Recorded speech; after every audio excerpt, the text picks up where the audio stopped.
I mean, I sure wouldn't take my daughters and drop them off at a park with a bunch of Islamic men wandering around. Would you? You're an Islamophobe. You got to read this article on Infowars.com from Jihad Watch. Because it's the stuff she said in court. She's a lawyer that attacked people with a machete and golf clubs, stabbed a bunch of people, and then she wouldn't even stand up for the judge and just said, I do not listen to you. I am under Sharia. And even the left doesn't know what to do now because there's so many Islamic attacks. They go, look, we're kissing your butt so hard. Why do you keep killing us? And then because they got kind of a weird right-wing angle that's extreme, they're always like attacking gay nightclubs or liberal areas because, A, they know there's a bunch of disarmed people in there. They're cowards.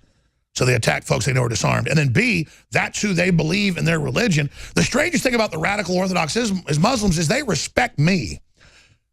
On their main sites and stuff, they say they want to go after me, but they know I understand their plan to take over. And they say, infidel, we know you know our plan. We will get you. But they have respect because they understand I'm aware of their agenda. So there you go. You got to read this article. Female jihad, like moving a mountain of defiance in court. Our laws are not her laws. Her law is Sharia. And you've got to read this. Rahab Dagmash is the Canadian court after being arrested in June following a vicious attack on customers and staff at a Canadian tire outlet with a golf club and a large knife and a bow.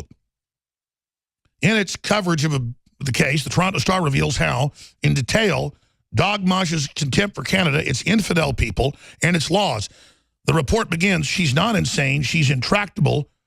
Westerners cannot begin to wrap their heads around how such a woman could not be insane, but she is just manifesting the jihad mindset. And then she goes on in the Toronto Star with quotes from court. These are from her.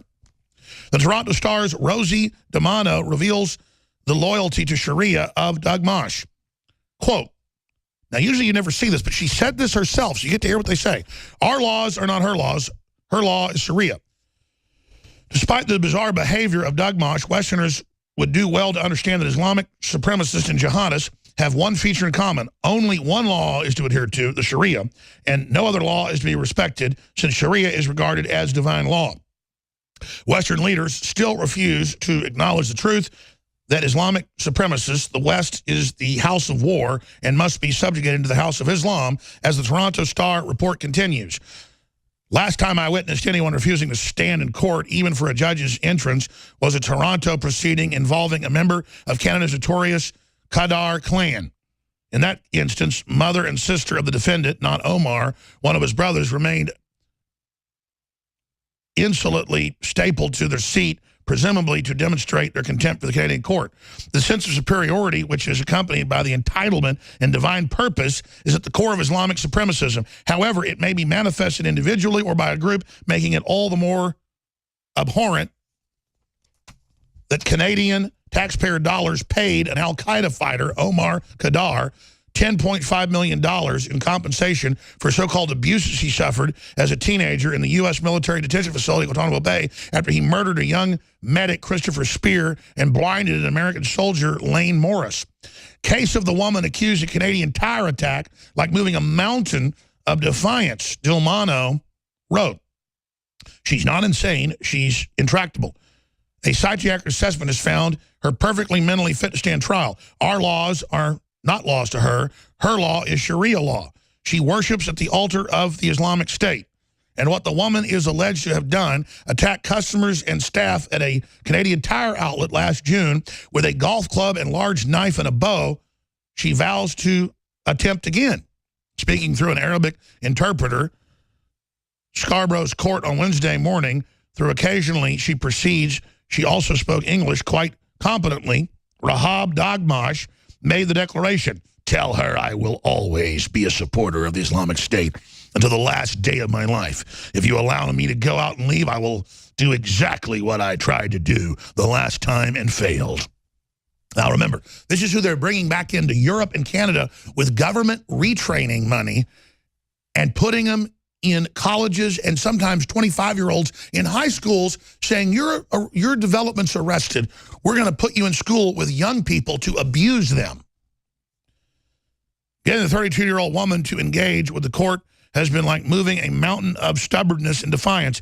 And it just goes on to all her arrogant statements and how we're going to get you and how we're going to overthrow you. I mean, you know, that's the thing. When people are running around declaring they're going to kill us and overthrow everything, and then the media is defending it and trying to cover it up most of the time, and then they're almost all military-age men.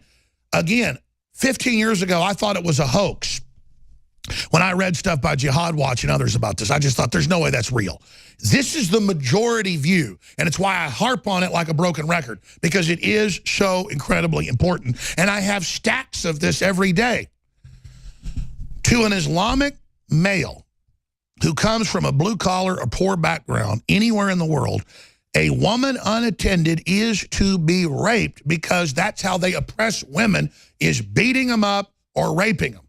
And then if the woman complains, she gets charged with adultery if she's married, or with having sex out of wedlock or blasphemy, and in many cases is executed. And the man or men who rape them, and I love the left tells us about Western rape culture that's almost non-existent. It's the West that is about treating women well. We get told as Western men that we're the pigs hurting women. And then there's this stinking red carpet of blood rolled out for Linda Sarsour and by the leftist media when her family supports genital mutilation, terror attacks on Israel. Her family is in prison, a bunch of them. She says carry out jihad war in America. And she gets to sit up there and run her filthy, disgusting, slimy mouth, desecrating what's left of America and fomenting war. And when there is more terror attacks, they tell us we've got to kiss the butt, the big old baboon butt of the Islamicist, even more, hoping they won't kill us in mass Stockholm syndrome. Well,